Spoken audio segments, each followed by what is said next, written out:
Okay, good day. Going to finish up section B. But diversity for prime suppliers. Develop and implement supplier diversity initiatives for prime suppliers. So a prime supplier, also known as a tier 1 supplier, is a company that provides commercial products at a contracted price to a federal and military customers who are grouped in a region. So the federal government calls them prime suppliers. Everybody else calls them tier 1. Example of a prime supplier in a military hospital which receives medical supplies at a predetermined price. Got a public law that mandates bidders for U.S. federal contracts of more than $500,000 for goods and services must submit a plan including percentage goals for utilization of minority-owned businesses. So you got to have a plan with percentage goals. Domestic regulatory requirements, U.S. federal requirements, U.S. government requires for supplier diversity are laid out in Subchapter D, Socioeconomic Programs, Part 19, Small Business Programs of the Federal Acquisition Regulation, otherwise known as the FAR. That governs all federal procurement. U.S. federal subcontracting companies supplying more than $150,000 annually on an individual contract must have a subcontracting plan that will include diverse suppliers.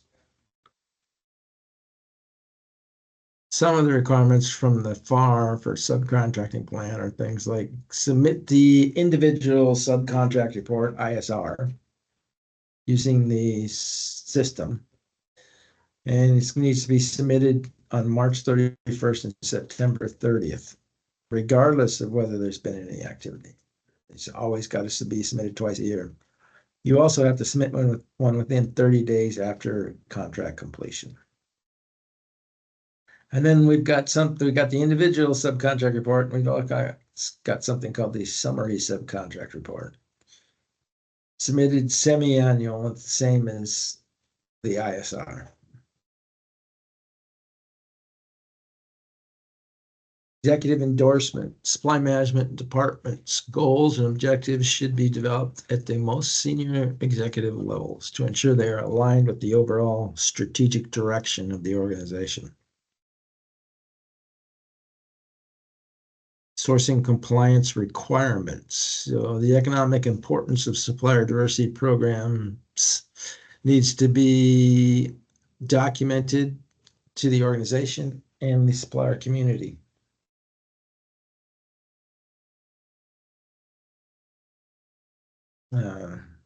One, the organization must have a pool of viable, small, and diverse suppliers, or at least diverse suppliers. And the organization must track performance of supplier diversity program. Three, the organization must report performance back to the stakeholders. Audits of prime suppliers diversity programs should be conducted for compliance. This first step answers the question, compliance with what?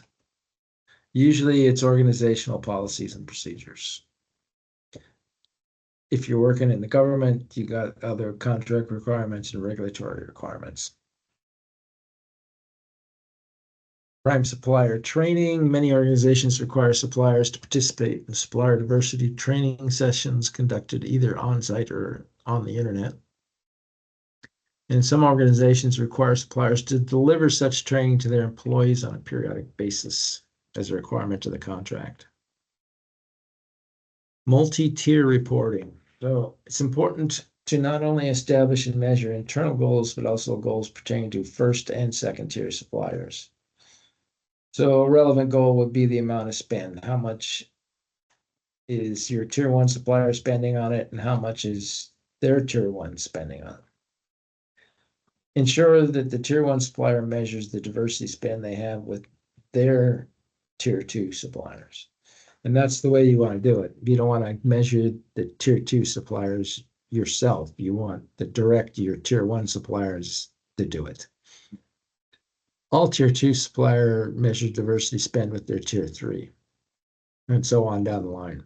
All this rolls up in the report to the top level organization. And supplier scorecards can measure multi-tier performance to goal, tier 1, 2, and 3, etc. Workforce composition of prime suppliers. Supply management professionals should establish guidelines for suppliers on diverse workforce composition. They're guidelines only. There's no way you're going to mandate this. Measure prime suppliers based on tier 2 reporting and spending with diverse suppliers.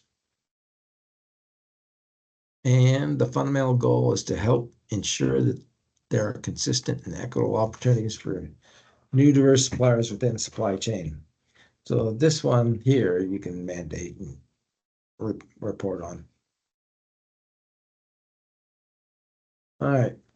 U.S. Public Law 95-507 mandates that bidders for federal contracts greater than $500,000 submit a plan that includes a specific percentage of purchases from minority businesses. That sounds familiar. Program to encourage purchases from minority businesses. That doesn't sound right. Summary of current purchases from minority businesses. Maybe. And signed commitment for purchases from minority business. No, I think it's got to be A, the percentage.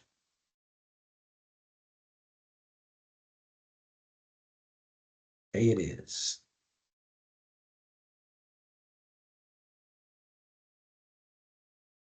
Under federal acquisition regulations, how often must you submit the ISR or individual subcontract report?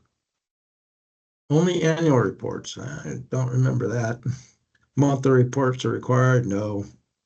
Semi-annual reports are required. That sounds familiar. And weekly reports are required? No. That's got to be C.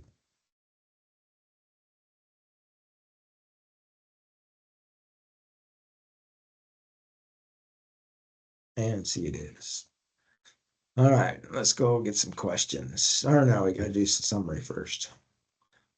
Prime Supplier is a company that provides commercial products to a federal and or military installation.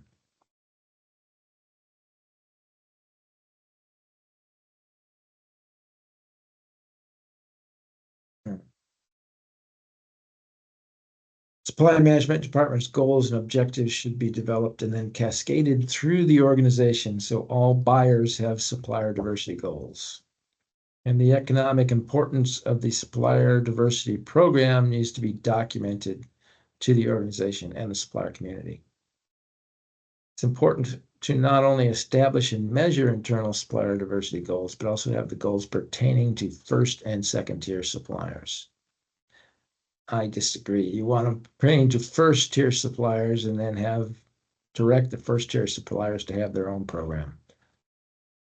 And then supply management professionals should establish guidelines for suppliers on diverse workforce composition.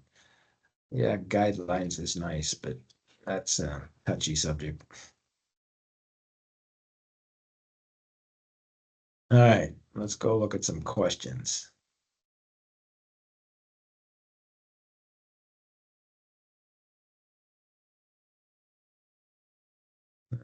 That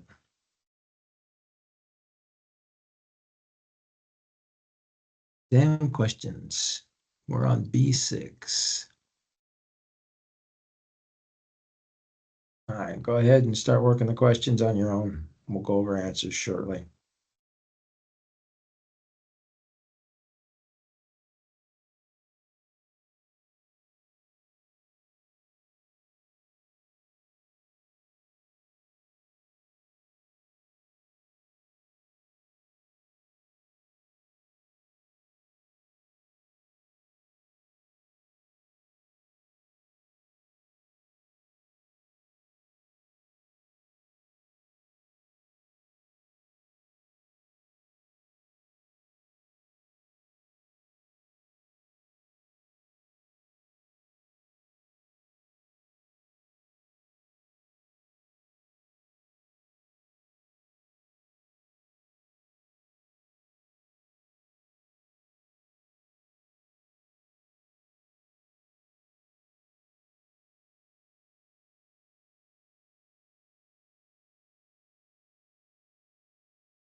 right, let's go dig up some answers here.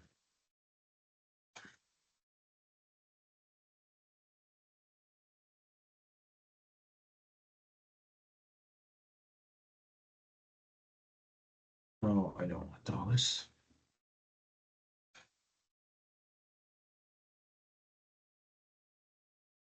Lord. All right, so number one is Bravo. March 15th and between March 15th and 30th. 2 is Delta, contained in subchapter D, socioeconomic programs.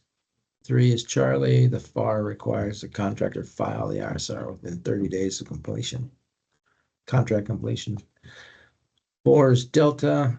The FAR requires ISR once, regardless of whether there has been subcontracting activity. 5 is Bravo. 6 is Charlie. And 7 is Alpha. All right, we'll pick up with